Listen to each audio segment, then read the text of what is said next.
Murilo falou sobre essa questão da imagem, né, que está repercutindo em todo o mundo, do ataque feito por Israel, enquanto os palestinos ali recebiam comida de caminhões.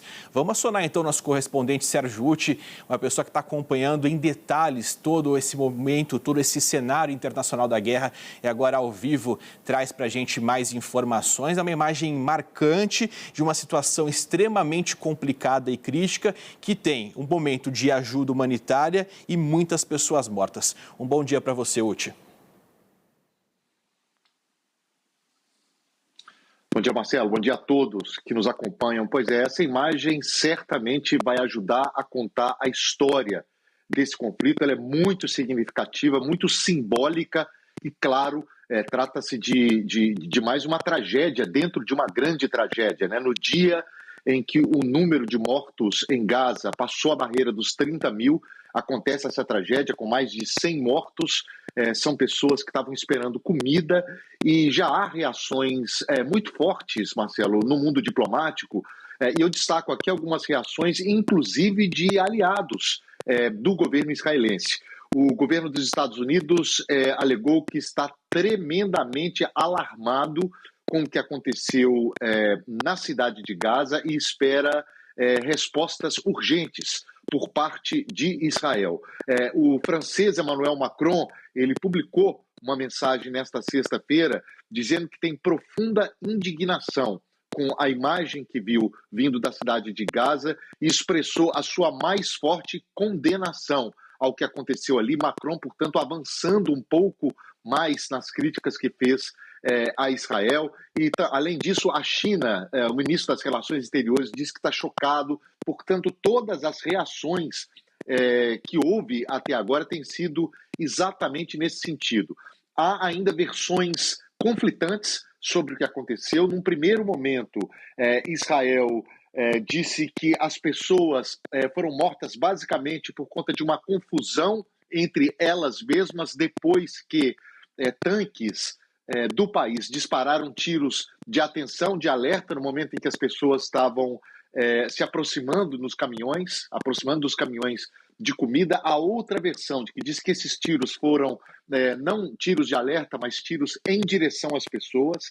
É bom a gente lembrar que isso aconteceu na cidade de Gaza, numa área onde o acesso de ajuda humanitária é ainda mais complicado do que para quem está no sul de Gaza, por exemplo, né? E é uma área onde quase já não há integrantes do Hamas, porque naquela parte de Gaza o Hamas foi praticamente eliminado, ao contrário do sul, Khan Yunis, Rafah, onde as batalhas ainda continuam. Portanto, a gente pode esperar muitas reações ao longo do dia sobre essa imagem que, sem dúvida nenhuma, novamente, ela vai ajudar a contar a história desse conflito, Marcelo. Você tocou num ponto importante, Uti, justamente sobre esse acesso à ajuda humanitária, né? Essa localização da cidade de Gaza é muito mais difícil. Complementa a informação, né? Reforça a informação que você já trouxe, que o porta-voz dos Estados Unidos realmente acabou trazendo a todo o lado estarrecido dos Estados Unidos em relação a esse movimento. Ele complementou dizendo, né?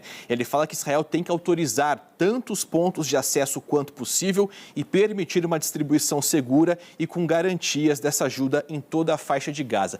Minha pergunta para você é a seguinte, Uti, cada vez que um aliado de Benjamin Netanyahu vem a público dizer ou condenar algum tipo de situação, isso de certa forma acaba enfraquecendo a força de Benjamin Netanyahu?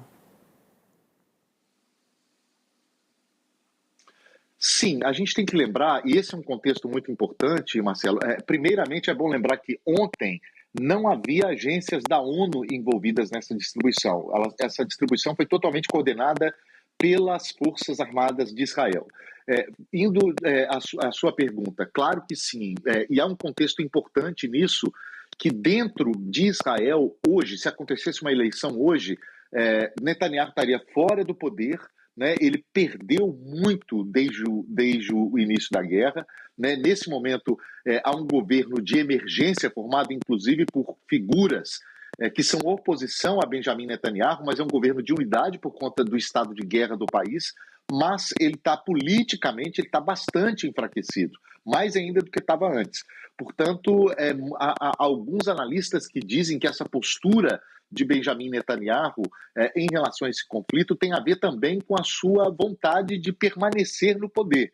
Ele que enfrenta processos por corrupção, por exemplo, na justiça israelense, quis mudar a justiça, quis mudar algumas coisas na justiça, enfrentou meses de protestos por conta disso.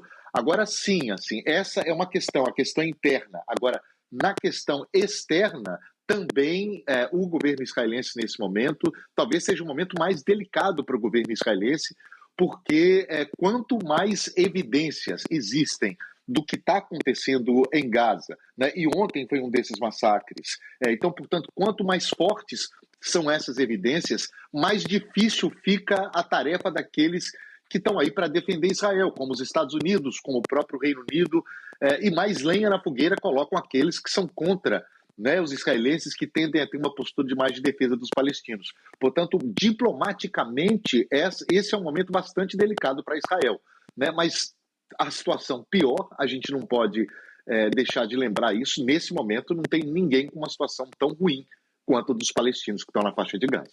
Pegando o gancho nessa sua fala de questões diplomáticas, Uti, eu vou além, né? Pergunto para você o seguinte, com essas imagens que são estarrecedoras, que são assustadoras, a fala de Lula, né, atrelando Benjamin Netanyahu a um crime de genocídio, isso de alguma forma muda a imagem do presidente ou atenua ou acaba diminuindo um pouco a crise diplomática entre Brasil e Israel? Eu acho difícil nesse momento, Marcelo. Você vê ali que depois dessa frase do Lula, o governo brasileiro tentou meio que consertar aquilo ali, evitou o uso do termo holocausto, comparação com o que Hitler fez com os judeus, deixou de dizer isso exatamente, mas reforçou a questão do genocídio, que é o que está sendo julgado na Corte Internacional de Justiça em Haia. E o governo brasileiro também começou a centrar as suas críticas no governo israelense, na figura do primeiro-ministro israelense, e não mais no Estado de Israel e nos israelenses de uma maneira geral. Embora ele não tenha dito isso, muitos interpretaram a crítica do Lula como uma crítica aos israelenses, ao povo de Israel, ao Estado de Israel. O governo tentou consertar isso, dizendo que as críticas são ao atual governo de Israel. Acho muito difícil, há mensagens quase diárias aí do ministro das Relações Exteriores de Israel, criticando muito o presidente Lula. Acho muito difícil que as relações se normalizem enquanto esse governo israelense, enquanto não houver mudança em um dos governos. E a possibilidade hoje é que mude o governo israelense muito mais rápido do que o governo brasileiro. Uti, trazendo não só a informação, como também a análise para a gente ao vivo aqui no nosso SBT News. É sempre uma honra, um prazer muito grande contar com a sua experiência e com o seu olhar aqui com a gente, viu, Uti? Muito obrigado, bom trabalho para você. O Uti segue daqui a pouquinho ao vivo também no Brasil Agora com o Murilo Fagundes. Um abraço, Uti, valeu.